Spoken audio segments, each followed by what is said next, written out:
धर्मोपार्जनाय विष्णुं धर्म वायजेत तन्वनः वंश परंपरा रक्षार्थः पितॄन् यजेत।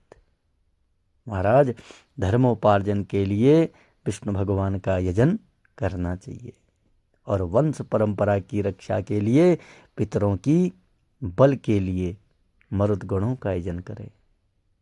इसी प्रकार जो मोक्षार्थी हैं, जो मोक्ष की तीव्र इच्छा रखते हैं, तीव्र भक्ति योग द्वारा पुरुषोत्तम भगवान की आराधना करनी चाहिए। अकामः सर्वकामो वा मोक्ष काम उदारदिः तीव्रेण भक्ति योगेन यजेत पुरुषं परम। यदि किसी साधक भक्त को किसी प्रकार संसार के भोगों की कामना न हो, वे भक्त तीव्र भक्ति योग से श्री हरि की आराधना करें और तन्मय होकर उनका चिंतन करें।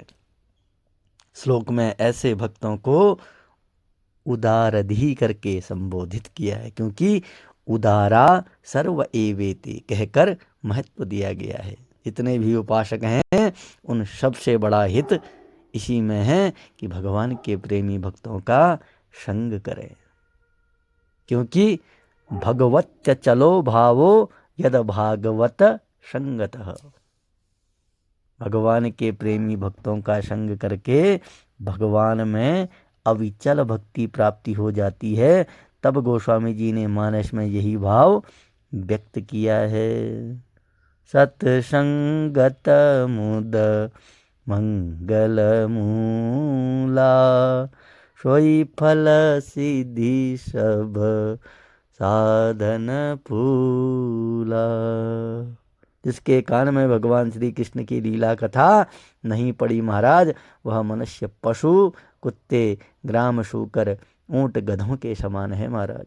उसके श्रवण कान जैसे चूहे के बिल के समान, जिह्वा मेढक के समान और प्रणाम न करने वाला सिर बोझ के समान और सेवा न करने वाला हाथ मुर्दे के हाथ के समान होता है महाराज।